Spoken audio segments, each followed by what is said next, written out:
Hello, everybody. This is Professor Paul Miller. I'm here with your final exam review session. I'm going to go over some of the terms, concepts, and questions that you may see on the final exam. Of course, this is a review session. You've already turned in your study guide. So essentially, because I grade on completeness here, this is just a sort of a once-over for you. So if you have any questions, I may go through this maybe a little faster than you might be prepared for. So I'm just going to point out that if you have any questions at all, please, this is the most important thing. Please reach out if you have any questions before you take the test. Because of, when I check my email through the week and whatnot, please make sure that you let me know and I will get back to you as soon as I possibly can. Additionally, please make sure that you schedule time for yourself to complete this exam by Thursday of week 11 at 11:59 p.m. It's really, really important that you get that done in time. I know that this is our first class in grad school, and I hope that you have budgeted some time during the week here in week 11 to take this exam and finish our course on a strong note. Okay, so what I'm going to do is I am going to select each word. I'm going to give you just a brief overview about what we're thinking, and then from there, like I said, if you have any questions beyond what I talk about, need clarification, whatever, please let me know. All right, this study guide is designed to help you prepare for your final exam. Use your notes, readings, PowerPoints, and class discussions to study the following terms and topics. Complete the study guide by defining the terms to know, answering the questions to know, and explaining the concepts to know. I would also like as many notes as possible when discussing your short answer questions is the approach. All right, so we're going to start off with personal integrity. Personal integrity has to do with your inner moral compass. By making decisions based on who you are, your personal values, and what you believe is right. This was something, and this does go in order, from way back at the beginning. So some of these discussions here up front may, seem like forever ago, and technically I suppose it was a few months ago, but this is really the whole aspect of ethics comes from your own personal integrity. Now, in terms of social responsibility, of course, not to be confused with corporate social responsibility, but your personal social responsibility has to do a lot with the idea that organizations and leaders must consider the impact of their actions on society and their stakeholders, not just their own interests or bottom line corporate profits.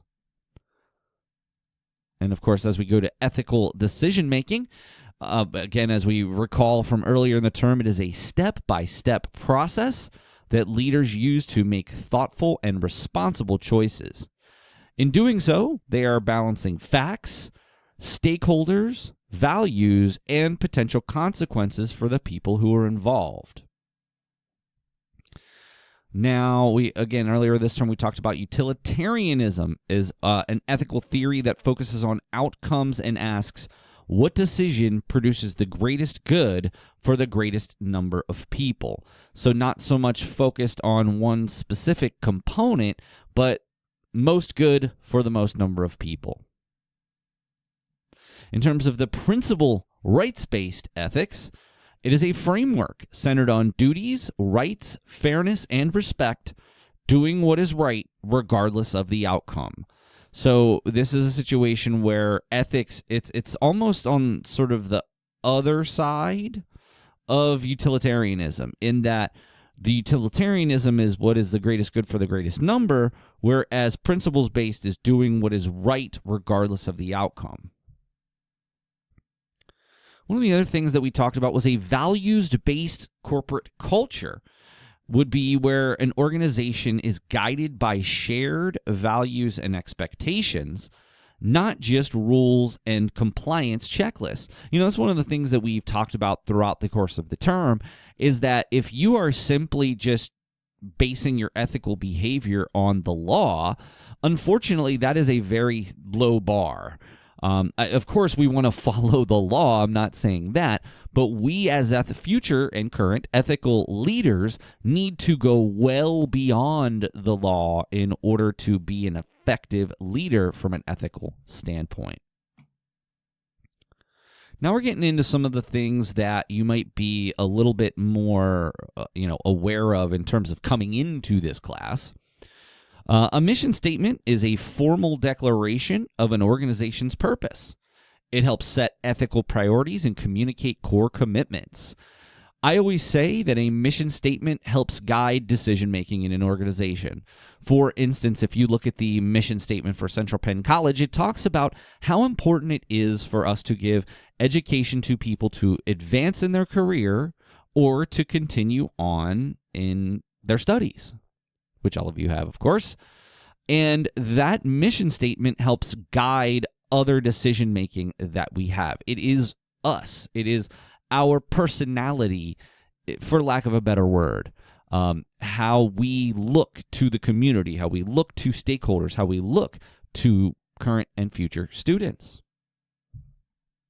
Of course, we talked about corporate social responsibility on a couple of different occasions, but CSR, corporate social responsibility, is the belief that businesses have an obligation beyond profit to the people who live in their communities and the environment. So it is not just, I think a lot of times when people think corporate social responsibility, they think of solely like from an environmental sustainability standpoint, which I do think is a very important piece of this. However, this also has to do with things like community relations, donations, partnerships with local nonprofit and local or national nonprofit organizations. And you see this a lot. For instance, around the holidays every year, I'm a big football fan.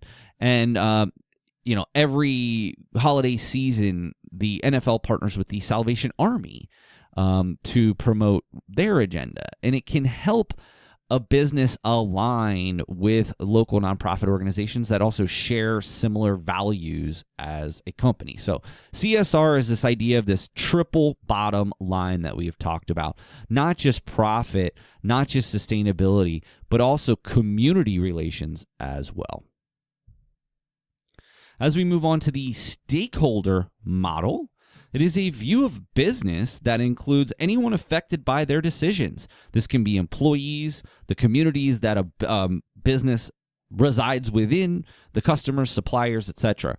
I always use an example of Central Penn College. When you think about who the stakeholders are at Central Penn College, of course, it's the current students, the faculty and staff, but that's not all. Decisions that are made by Central Penn affect people beyond the scope of the people who work here and are current students. Of course, alumni are impacted by our decisions. Of course, our community in Summerdale are impacted by our decisions. And there are plenty of other people who are involved in, the outcomes of our decisions. And that's the biggest thing that I want to share with you in a stakeholder model is you can't just look at your current employees as being the main people who are impacted. Of course, they are a major part. I take nothing away from how important it is to make sure that your employees are in good standing and are, the decisions are made impact them. But you also have to remember stakeholders go far beyond just your employees. It's your customers. It's the people who are involved, maybe former employees, right? It's sort of dependent on what exactly you're talking about in terms of what type of business. One of the things we talked about was the idea of employment at will, the fact that it is a legal doctrine stating that an employer may terminate employment for almost any reason not prohibited by law. So essentially, you can be severed of ties with any business, basically anything short of discriminatory in fashion. And of course, there's some nuance to this, which we talked about in class, but just understanding that basic concept, I think, is a good point. With that said, it doesn't just mean that employers should just go around letting people go, because that can have a significant influence on the morale and the corporate culture that surrounds the business. Typically, to terminate an employee, most modern companies will, develop performance improvement plans and things of that nature before someone is actually terminated. We talked a lot about workplace safety this term. The idea that it's the employer's responsibility to protect employees from, as we said, unreasonable and preventable harm. Basically, it's the employer must ensure a safe working condition for their employees, within a reasonable amount of safety, I suppose you would say. I mean, there are some jobs that are just inherently dangerous. If somebody who's working, fixing electrical cable, there's an inherent danger to that position. But it is the employer's job to do everything in their power to ensure that those risks are minimized as much as humanly possible. Certainly talked about due process this term. That is the fair treatment in workplace decisions, in that you would give employees notice, a chance to respond, and consistent application of the rules across all individuals. Again, this is something that is really important to keeping a strong corporate culture and higher morale. We talked a lot this term about privacy and monitoring, and of course, we talked about that in one of our reading journals as well. The idea that employees must know what is being monitored, and the transparency shapes what privacy they can expect. So, in a sense, it's important that companies really take a really strong look at how they're monitoring people, for what purpose they're monitoring people, and to what extent that impacts people's morale. For instance, a company who is logging mouse movements, say Teams, for instance, if you're using Teams, can determine whether you are working or not based on the interaction that you have with your computer. And I guess to a certain point, especially post-COVID, you're seeing a lot more of this. But I think what the key that we were talking about this term with this was, it's important that employers let their staff know how they are being monitored so they can understand the why. Because if you just say, oh, well, we're monitoring your email to make sure you're not doing anything outside of work, at least people know that, and they can use that information. I mean, I don't know that would be a good explanation per se. It was just a basic example. But the key is being transparent with your employees in as far as how they are being monitored. And then following up with that, this idea of employee monitoring is just simply how organizations track behavior, communication, or even technology use, and ethical questions that come along with that. So that whole discussion, we had a whole entire chapter on that, which I think is really important to consider going forward. One of the things that we talked about in terms of, from a marketing perspective, ethics in marketing, is consumer autonomy, respecting the consumer's ability to make free and informed choices without unfair manipulation. And manipulation is the key thing here. And that's something that we talked about in our discussion about ethical marketing as well. We talked about strict product liability. It is a standard that holds companies responsible when products cause harm, even without negligence. And so when you think about here is, in terms of ethically putting out a product, you need to make sure that said product is safe. And if it's not safe, you need to be transparent about why it is. Maybe it leads to a recall.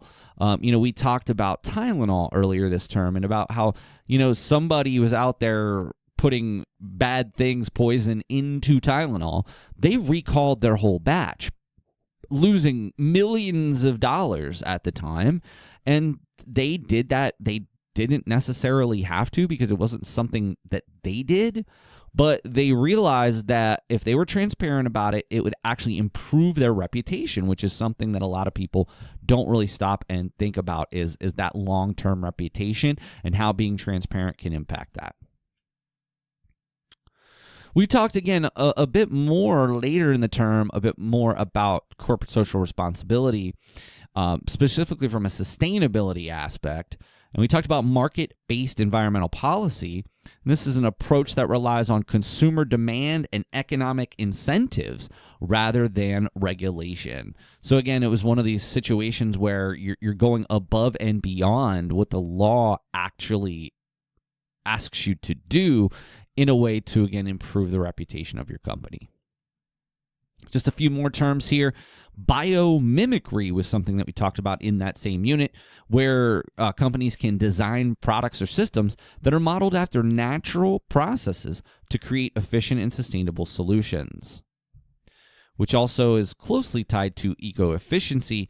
So basically, it's just finding ways to use fewer resources and reduce waste and minimize environmental impact while trying to maintain some level of productivity. So we talked about the flooring company that basically set the standard in their industry by making changes. We talked earlier this term about Starbucks and how they got rid of plastic straws in a lot of their stores.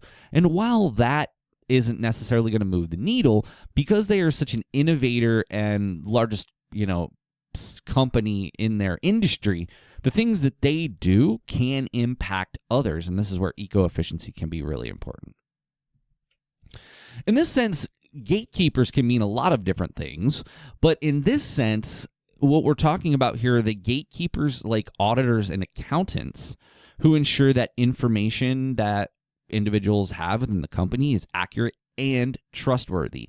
Depending on what context you use gatekeepers, it can have some different meanings. But when we talked about it here, it was really from our last chapter when we were talking about how important it is to be ethical as a leader in a financial sector. We also talked at a bit of length about Sarbanes-Oxley, and it is a law that was created to increase transparency and prevent corporate fraud after major scandals. Of course, we talked about how Sarbanes-Oxley is sort of in the crosshairs in our current governmental situation, and certainly, I guess, in a general sense, hope that remains so our consumers are protected, but that remains to be seen. Talked about a control environment, which is the cultural foundation of an organization's internal controls, shaped by tone at the top, ethics, and government. So essentially what this is saying is the more straightforward and transparent a company is in the way that they handle their finances, the better off a company is going to be.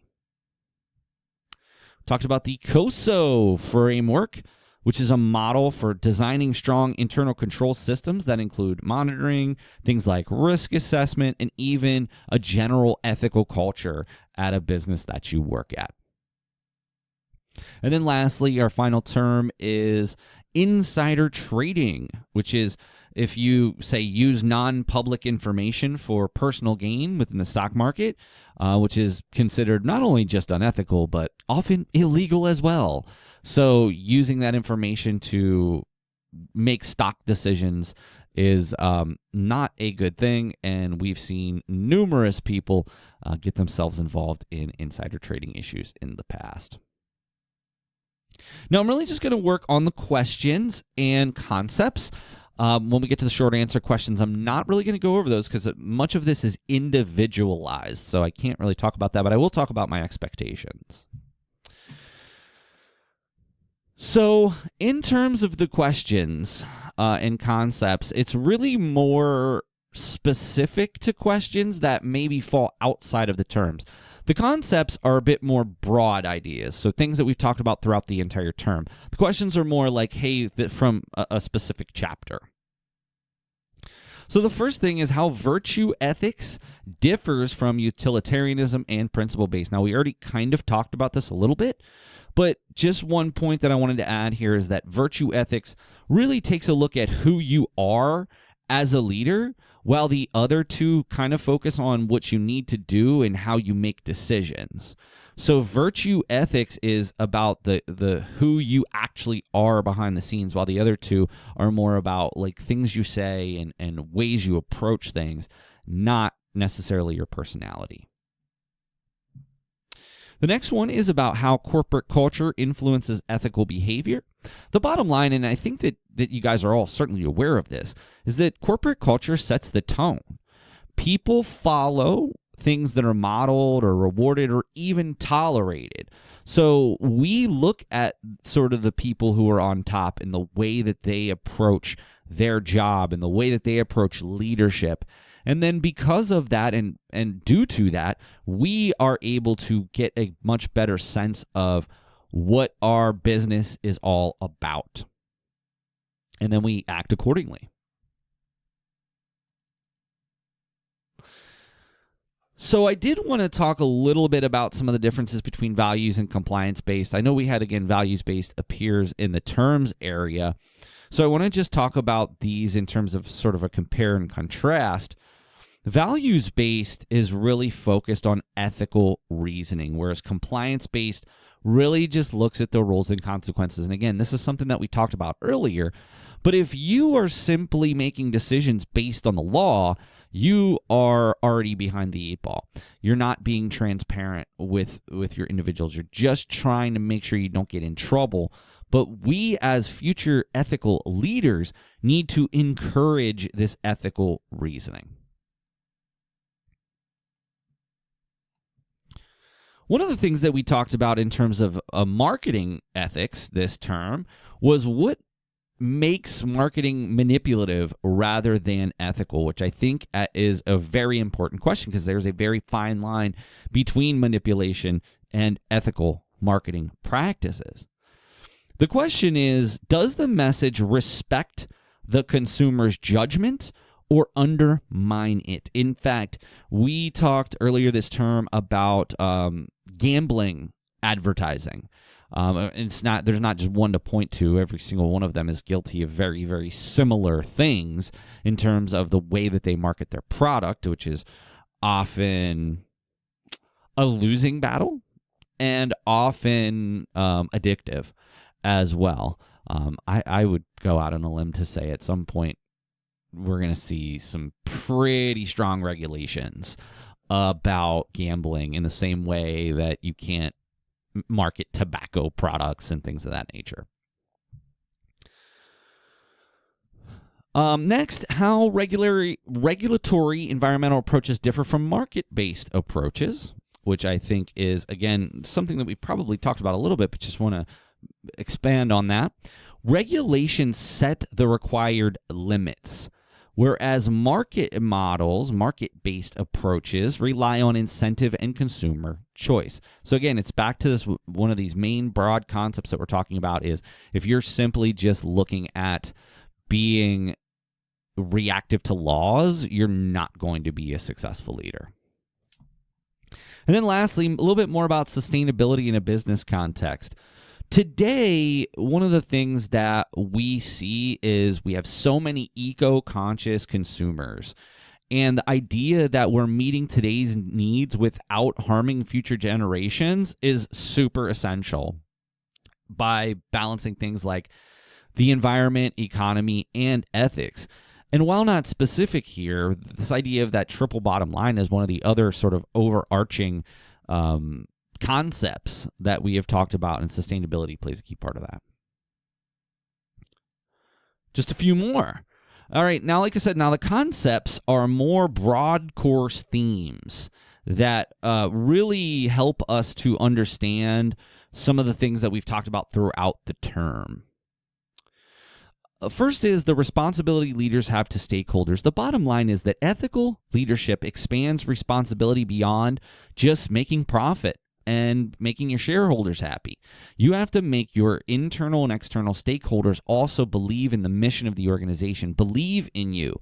If a person doesn't believe in the companies that offer products, they're not going to buy those products.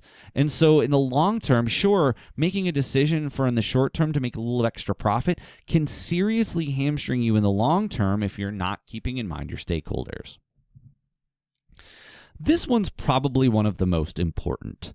The idea that people trust leaders who communicate clearly even when decisions are difficult. If a company is not transparent with their employees, that can erode a number of things: trust, morale, corporate culture, turnover rates. All of those things depend on a highly transparent leadership group. Of course, we talked a lot about this relationship between culture and ethics and the effectiveness of leaders. A healthy culture and an ethical leadership reinforce one another, and when they do so, drive increased performance. So if a person believes in the organization that they work for and believes that the decisions that they are making are in their best interest, they are most likely going to give a better effort. Now, of course, this is the same across the board, and I'm sure each of us in our individual jobs can point to individuals that this is not the case for, but the more transparency you can have, the higher the corporate culture, the stronger the ethics, and the stronger leadership individuals can be effective. Again, back to this idea of when and why organizations must balance profits with ethical duties. Leaders have to make decisions that account for long-term well-being, not just short-term gains. Again, we've talked about this on numerous occasions throughout the term. Next, about how privacy expectations shift with the technology.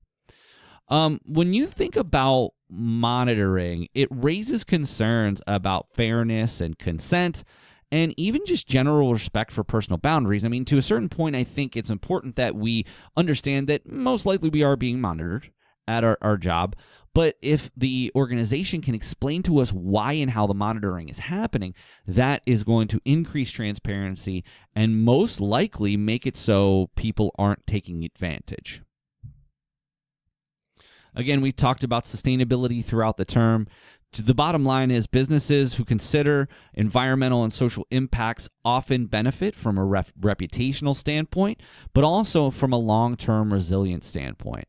I think a lot of times when people are just not focusing on sustainability, possibly greenwashing, which is a term that we've talked about throughout this term, and that just basically means that they are trying to market themselves as environmentally sustainable, even though the product that they're actually selling isn't really sustainable at all.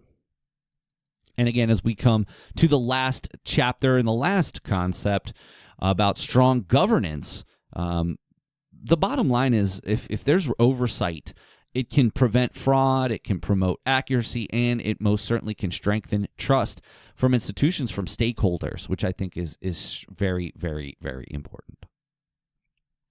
Let's flip to the final three short answer questions. I am not going to go over each of these individually because the bottom line is each of these is very specific to you. I will tell you that there are three questions, and I will tell you that I am expecting a fairly considerable amount of time. I have given 75 minutes for the test, meaning that you've got an hour and 15 minutes to take this exam. I am expecting as much information from you as possible. Please take these seriously. Just these three questions alone are worth as much as one of your reading journals. Now, you don't have to write me a book, right? Just answer the question. The questions are, in the first one, has to do with your leadership interview. We spent the better part of a month on this interview, from setting up the interview, recording the interview, doing a presentation in a paper.